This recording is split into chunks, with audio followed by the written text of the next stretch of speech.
I want to bring in former Pakistani Prime Minister Imran Khan, joining me live from the capital, Islamabad. You have called on your supporters to march peacefully on Islamabad on May the 25th. Why?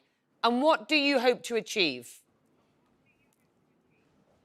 Well, Becky, like any political party, when you feel there is a huge injustice done in a society, then you protest, do peaceful protest. So, God willing, on 25th, Pakistan will witness one of the biggest ever protests in our history. Calling for this march, as a former Prime Minister, when a new government is already in place, can or is likely to be perceived as hostile. How far are you willing to go? Peaceful protest is part of a democratic process. The reason why we are protesting, Becky, is number one, that this was a conspiracy to remove the government. It was a foreign intervention. It was an intervention in the domestic affairs of Pakistan. And secondly, not only was a democratically elected government removed through a conspiracy, we have been replaced by a bunch of criminals. 60% of the cabinet, which is sitting right now, is on bail. The Prime Minister was about to be sentenced in a corruption cases of billions of rupees, and his son, one has become the Prime Minister, the other one has become a Chief Minister. So what bigger injustice in a society than this? Let me deal with a couple of things that you have just alleged there. Let's start with the following. Pakistan's information minister has said in response to your call for a march, quote, Imran Khan can scream, whine and cry as much as he wants, but the next general election will be announced by the government in collaboration and consensus with all allies, and that your announcement, quote, is a direct effort to sabotage Pakistan's negotiations with the International Monetary Fund, the IMF, and we know how difficult the economy is at present. Your response? Well, Becky, let me just put certain facts on the table. Number one, in the last 2 years, in our last 2 years, we lasted 3.5 years. First year, we inherited a bankrupt economy, and you can easily Google that it was the biggest current account deficit in our history. Second year, we were hit by the coronavirus like the rest of the world. In these circumstances, Pakistan posted in our third year 5.6% growth rate. In this fourth year, it's 6% growth rate, which is one of the highest in our history. So to say that the economy had anything, which is what they're blaming us, we left one of the fastest growing economy in Pakistan's history. All sectors were growing, the industry, the agriculture, IT. So since this government has come in, the confidence has gone because there are a bunch of criminals. And of course, the currency is falling rapidly. Stock exchange has gone. And they rushed to the IMF. Right. Now, we have nothing to do with this. It's the conspiracy that got us here. Right. Let's be quite clear here, with respect. Despite the economic growth that you have just laid out, the economy is still in crisis. Are you intending to run again as Prime Minister in the next elections? Are you confident if you do so, you will win? And how will you solve Pakistan's economic crisis? Becky, the Pakistan's economic crisis didn't happen overnight. It's over past 3-4 decades that the mismatch between our imports and our exports, dollars coming in and dollars going out, that always created the current account deficit, which means that we needed to go to the IMF to borrow money because we ran short of dollars. Now, when my government came in 2018, you can check, in our history, it was the biggest current account deficit. We then salvaged the situation. In the third year, we had brought down the current account deficit. In fact, it went into a surplus. Then we were hit, like the rest of the world, with this commodity super cycle where the prices of oil more than doubled. That's when we had a bit of a problem with our current account. But all our economic indicators were positive. Never has Pakistan, well, in 20 years, where in 2 consecutive years we were growing 5.6% and then 6% this year. So this change, this regime change, which I'm afraid was sponsored by the US, and unfortunately, these guys became part of this regime change when they pulled the rug. Now the economy has gone in a tailspin. And the biggest ever protest, Becky, let me just tell you, never have the people of this country come out in such large numbers protesting against this regime change as right now. It's never happened before. In the weeks leading up to your ousting, you repeatedly insisted, and you continue to do so, that a US conspiracy was hatched against you due to what you say is your independent foreign policy, not least towards Ukraine. The US has denied that. What evidence do you have to support this claim, sir?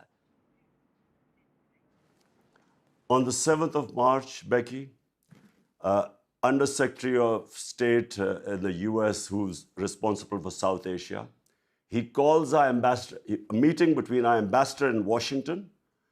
He tells our ambassador, in an official meeting, there are note takers on both sides. He tells the ambassador that unless you get rid of your Prime Minister Imran Khan in a vote of no confidence, which, by the way, hadn't been tabled as yet, but he seemed to know about it, he said, unless you get rid of him, Pakistan will suffer consequences. And then goes on to say, of course, if you get rid of him through the vote of no confidence, all will be forgiven. Such arrogance, apart from anything else. By the way, Becky, this guy should be sacked for bad manners and sheer arrogance. Imagine telling a country, an ambassador of a country of 220 million people that you get rid of your prime minister. So this is where it started. The next day, this vote of no confidence is tabled in our parliament. And then follows... Why have you never made this public before? You are being very specific about what you allege was said. Well, Becky, I put it in front of our cabinet. The cipher was read out in the cabinet. There are minutes of the cabinet. Then I presented it in our National Security Council, where all the service chiefs were present. Why did I present them? Because this was a blatant intervention in the internal affairs of Pakistan, a regime change. As Prime Minister at the time, did you get in touch with the US President, with the US Secretary of State? What happened? The National Security Council decided to give a démarche, protested to the US in Pakistan and in Washington. We issued it. This is all minuted. Then we presented it to the Parliament Committee, then the Speaker of Parliament, then the President of Pakistan, who has this cipher, he sent it to the Chief Justice of Pakistan that there should be an inquiry held in this blatant interference in the internal affairs of Pakistan. Pakistan's new foreign minister says the United States and his country are entering a new engagement after what has been years of strained relations. And you and I have talked about those strained relations under your premiership. Do you believe, for the sake of Pakistan, that it is better to have a good relationship with the United States? Becky, I had perfectly good relationship with the Trump administration. It's only when the Biden administration came and it coincided with what was happening in Afghanistan. And for some reason, which I still don't know, they never got in touch with me. There was no US ambassador to Pakistan. I have no idea. But look, my point is very simple. 220 million people of Pakistan elected me. my first responsibility is to the people of Pakistan. My responsibility is for the well-being. We have 50 million people living below the poverty line. So when Russia offers us 30% discount on oil and 30% discount on wheat imports, India does the same. India is part of the Quad, part of the strategic alliance with the US. India imports oil from the US, but for some reason, this was taken against me as if I was being anti-US or anti-American. I'm not. I have never been anti-American. I have never been anti any country. I have always believed that if I was elected by my people, their interests are paramount. I mean, if we have 50 million people below the poverty line, should I not be worrying in times of international inflation? Should I not be worrying about them? That doesn't make me anti-US. On Ukraine and on Russia, you were in Russia meeting President Putin the day he announced the war in Ukraine. The optics didn't and don't look good, do they? They didn't, Becky, but let me explain to you, this visit was planned a long time back, and all the stakeholders in Pakistan were on board. The military wanted hardware from the Russians. We wanted oil. There was a gas pipeline which was being negotiated for the past 6 years before my government came in. So this trip was planned a long time before. How would I know that the day I land in Moscow, President Putin decides to go into Ukraine? I wasn't supposed to know that. Do you regret that trip now? I would regret if we had known about the invasion and then I had gone in, I guess I would have regretted it, because I do not believe in military solutions.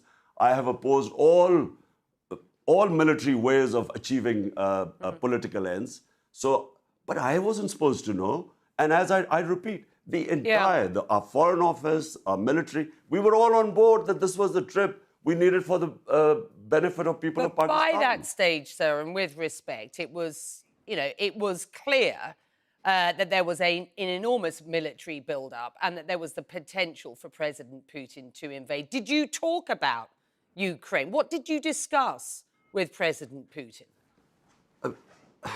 Becky, I discussed of Pakistan and Russian ties issues like the gas pipeline, which we are running out of gas, and that was being a project decided 6 years earlier, and of course oil, getting cheap oil and wheat from Russia. But look, Becky, countries always think about their own interests first because the people elect us.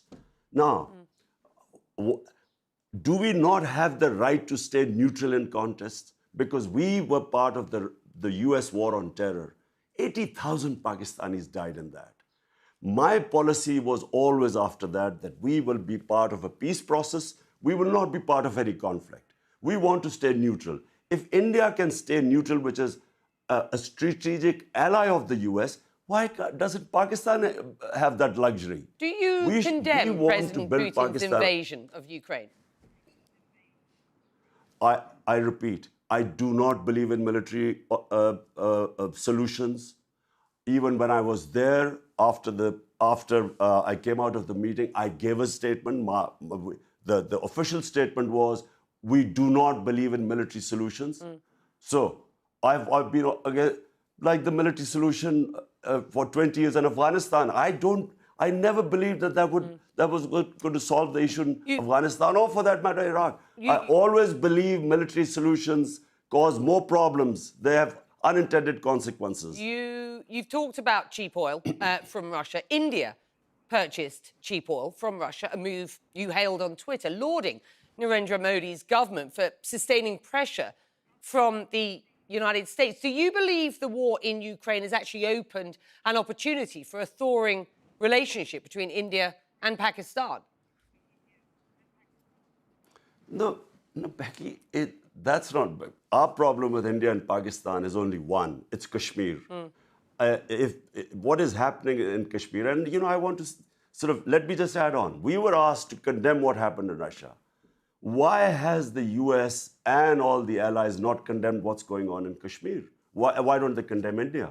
So why is it selective?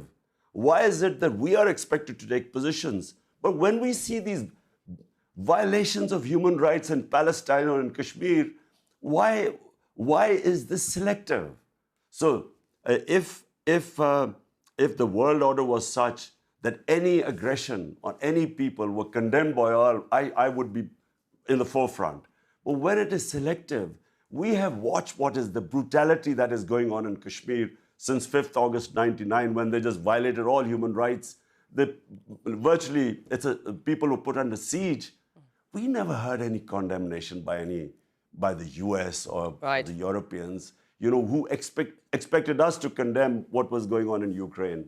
Imran Khan, the US, let me repeat, has rubbished the notion that they have been involved in regime change in Pakistan. You continue to assert what they suggest is a conspiracy theory here. Do you genuinely believe that the US has been behind a regime change in Pakistan? Becky, why would I want to blame the US if I did not have hard evidence? Now, look, number one, can you imagine?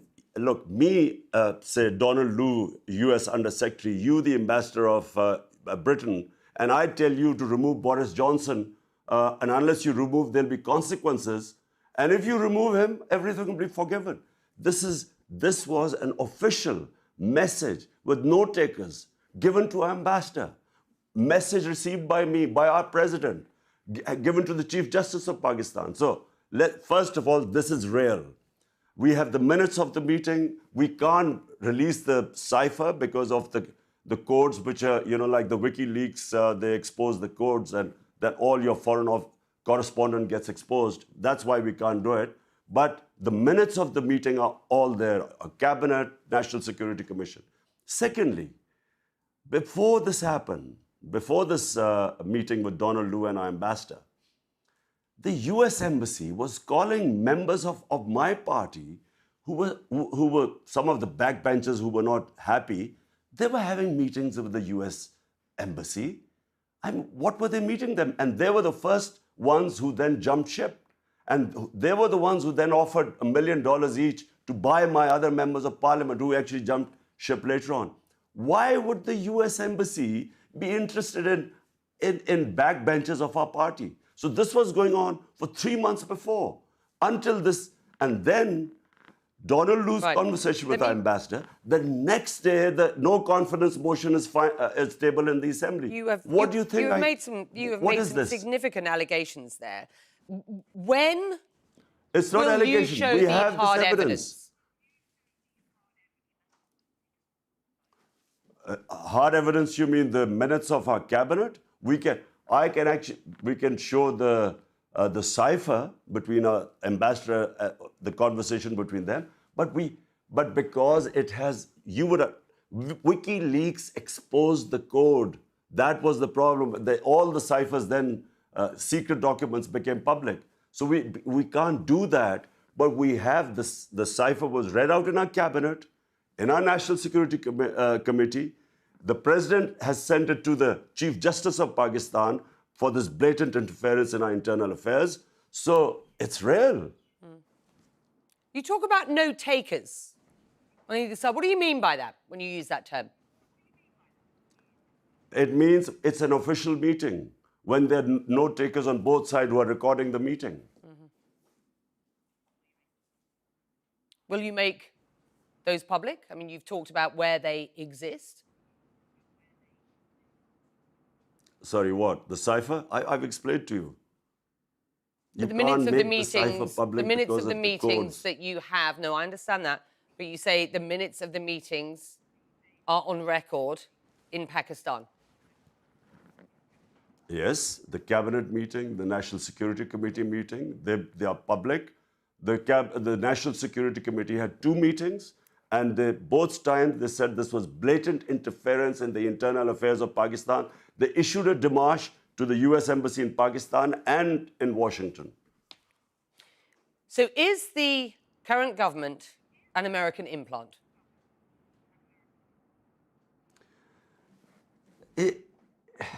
It's with their blessings. And, you know, the painful thing, Becky, is not just that everyone, we all call it imported government, but the worst thing is there are a bunch of criminals. For 30 years, these guys have been plundering the country. 60% of the cabinet is on bail. Imran The Khan, Prime Minister and his son... Which you've said hold on, a they were number of supposed to times. be... Are they an implant? Are they a US No, but hold on. implant? They were supposed to be sentenced. Well, they're clearly pliant because, you know, they would toe the US line. You know, remember, when the two prime ministers, the two governments, when they were in power for 10 years, there were 400 drone attacks on Pakistan. Not one of them ever complained against the US, which is a total violation of our humanitarian laws, all international laws. You can't be judge, jury, and executioner. The two heads of state were there. They never uttered one word against the US. They never complained at this. I mean, it's a travesty that there were 400 drone attacks. Right. Innocent people were being killed, but they never uttered a word. Imran Khan, so in other words, yes, they are puppets. Imran Khan, will you run again? Will you run again as Prime Minister in the next elections? Whenever the next elections take place, not only will we run, but I can predict right now that this will become the biggest party in Pakistan's history, because people are so incensed and feel insulted that these criminals have been foisted upon us, who have been plundering this country for 30 years. There is anger in Pakistan. And unfortunately, because of all this becoming public, the cipher, Donald Rule's comments, who should be sacked for bad manners, there's anti-Americanism.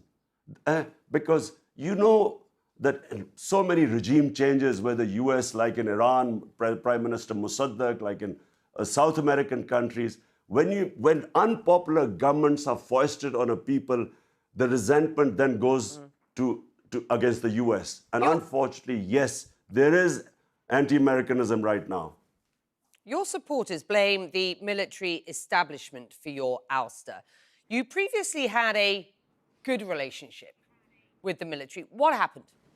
And do you blame the military? Look, what we want is, rather than me blaming people right now, I know all the characters involved, but what we want is that the Supreme Court of Pakistan, already the President of Pakistan has written him sent him a letter citing this cipher, and all we want is that there should be a proper inquiry into it, so that this never happens again. That, you know, a foreign interference leading to a puppet government of criminals, it should never happen on any country. Forget about, this is the 5th most populated country in the world, and it is deeply insulting for us. So that's why I feel there should be an inquiry and all the players involved should be exposed. Imran Khan, thank you for your time. It's been a pleasure catching up with you again. Thank you. I don't think this will be the last time. Thank you. So please stay in touch.